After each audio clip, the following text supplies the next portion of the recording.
In 1954, in the rural heart of Mississippi, a girl was born into a world that expected absolutely nothing from her. Her clothes were made of literal potato sacks. Her playground was the dirt of a small farm. By every statistical measure available at the time, she was destined to stay trapped in the cycle of poverty that had claimed generations before her. But fast forward 50 years, and that same girl didn't just break the cycle. She shattered the ceiling of the global media industry. We know her as a talk show host, a cultural icon, and a philanthropist.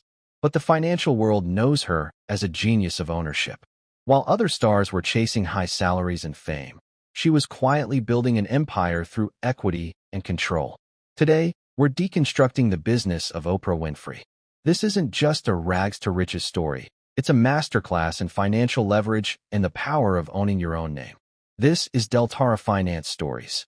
To understand Oprah's $3 billion empire, you have to understand the absolute zero she started from.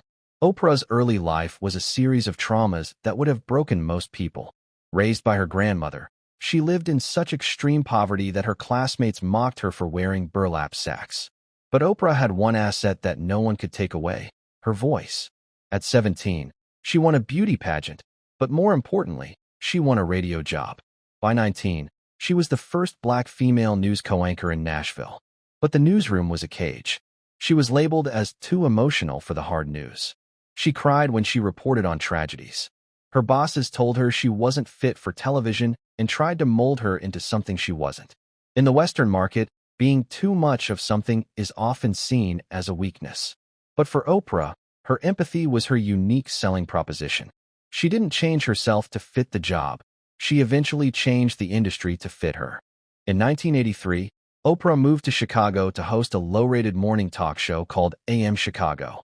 Within months, she didn't just beat the competition, she dominated it. The show was quickly renamed The Oprah Winfrey Show.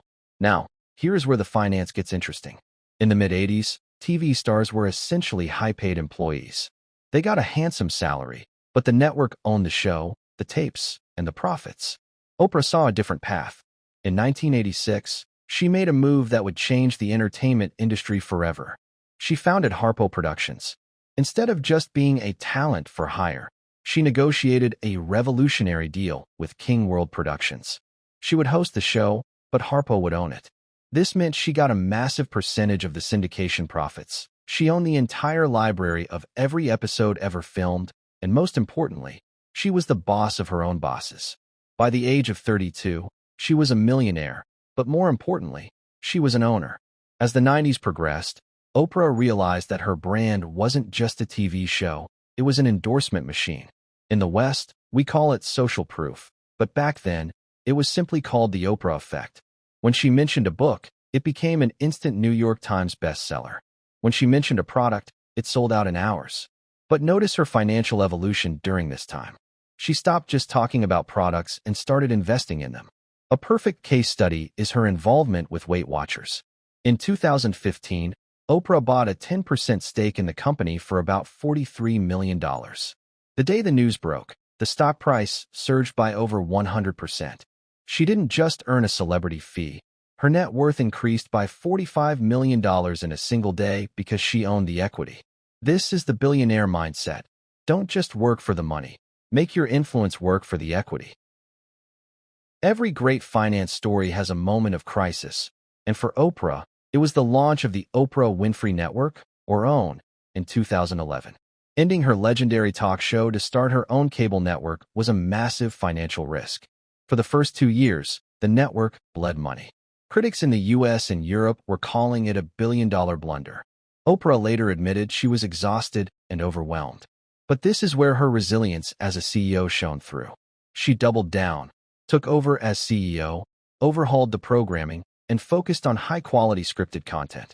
By 2013, the network turned a profit. Discovery Communications eventually paid her hundreds of millions of dollars to increase their stake in the network. Oprah proved that even when you are at the top, you must be willing to risk your reputation to build a lasting legacy. Today, Oprah Winfrey's net worth sits at approximately $3 billion. She owns over $200 million in high-end real estate, from the hills of Montecito to the shores of Maui. But for a global audience, success isn't just about the bank balance. It's about the purpose. Oprah has donated over $400 million to educational causes and built a leadership academy for girls in South Africa.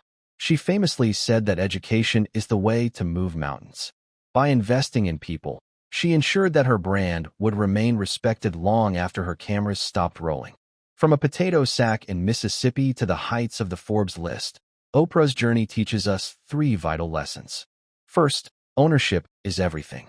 Second, your personal story is your greatest brand asset. And third, equity will always beat a salary in the long run. What do you think was Oprah's smartest financial move? Was it owning her show from the start, or her pivot to equity investing later in life? Let us know in the comments below. If you found this story inspiring, hit that like button and subscribe to DeltaraFinance Stories for more deep dives into the lives of the world's most powerful people. Until next time, keep building your empire.